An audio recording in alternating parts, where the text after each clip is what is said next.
আমরা শহর থেকে গ্রামে চলে যেতেছি আমাদের দেশের বাড়ি বগুড়াতে।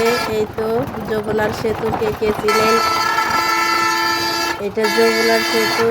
যমুনাতে পানি অনেক কম। আর ওই যে ট্রেনের রাস্তা, মাশাআল্লাহ অনেক সুন্দর। আমরা এখন গাড়ি থেকে নেমে সিএনজিতে চড়েছি।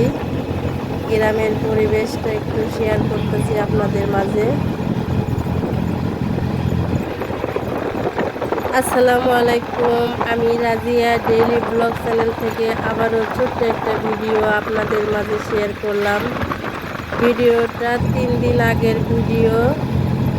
আমি শহর থেকে গ্রামে চলে এলাম আর কি। আমার গ্রামের বাড়ি বগুড়া। আমি ঢাকা থেকে গ্রামে চলে এলাম বগুড়াতে। আর গ্রামের একটু পরিবেশ আপনাদের মাঝে শেয়ার করতেছি। আমি এখন গাড়ি থেকে নেমে আর কি বাসে থেকে নেমে সিএনজিতে উঠে পড়ছি। একটু সিএনজির ভিতর থেকে ভিডিও করতেছি আপনাদের জন্য। আর গ্রামের পরিবেশটা অনেক সুন্দর, মাশাআল্লাহ। এই তো আমি চলে এসেছি বাসায়। দেখেন মুরগির বাচ্চাগুলো কত সুন্দর, মাশাআল্লাহ অনেক সুন্দর।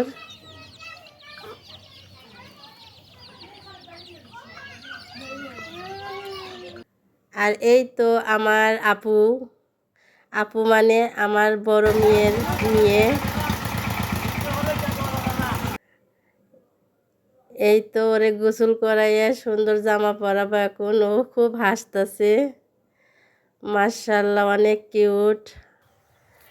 আর সন্ধ্যার দিকে আমি একটু বের হয়েছি আমাদের বাড়ির সামনে আর কি, মাঠ যারে কয় ধানের ক্ষেত। আর ওই যে দূরে দেখা যাচ্ছে অনেক সুন্দর একটা ছোট্ট গ্রাম। গ্রাম বলতে ওটাকে বলে গুচ্ছ গ্রাম। আর এই যে রাস্তার সাইডে, রাস্তা মানে একটু খালের মতো, পানার ফুল ফুটেছে অনেক সুন্দর। আর সূর্যটা এখন ডুবে যাবে সন্ধ্যার দিকে। আর আমার ওই যে দুই মেয়ে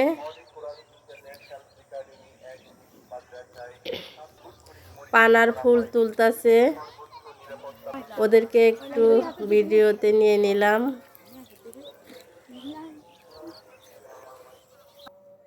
ওদেরকে একটু সেলফি নিয়ে নিলাম। দুই সাইডে আমার ওই ভাস্তি আর ভাস্তা, আর আমার দুই মেয়ে যমজ, হাসি আর খুশি। আর এই যে এই বাড়ির কথা আমি বললাম, অনেক সুন্দর বাড়ি। এই বাড়ির মানুষের অনেক একটা কাহিনী আছে। কাহিনী মানে এদের অন্য জায়গায় বাড়িঘর ছিল, একদিনের মধ্যে 32টা বাড়ি একবারে ডাবে গেছে পানির মাটির নিচে। তাই সরকার ওদেরকে এই সুন্দর বাড়িগুলো করে দিয়েছে। এই বাড়ির নাম নাকি গুচ্ছ গ্রাম। যাই হোক, এই বাড়িটাই আমি দেখতে এসেছি সন্ধ্যার দিকে। বাড়িগুলো মাশাআল্লাহ অনেক সুন্দর, ভিতরটাও সুন্দর। আমি ভিতরে দেখাই নেই, আমার ভিডিও করতে শরম করে। আর এই যে কৃষকেরা মাঠ ভরা ধান কেটে ফেলে রেখেছে শুকানোর জন্য, যেহেতু শীতের দিনে চড়ার ভিতরেই ধানগুলো শুকে তারপরে বাড়িতে নিবে। আর সন্ধ্যা হয়ে গেছে, আমি ওদেরকে বলতেছি তোরা আগে যা, তার কারণ চতুর্দিকে শিয়াল রাখতেছে, তাড়াতাড়ি বাড়িতে যেতে হবে। ভিডিওটা এখানে শেষ করে দিলাম। ভালো লাগলে অবশ্যই লাইক, কমেন্ট, সাবস্ক্রাইব করবেন।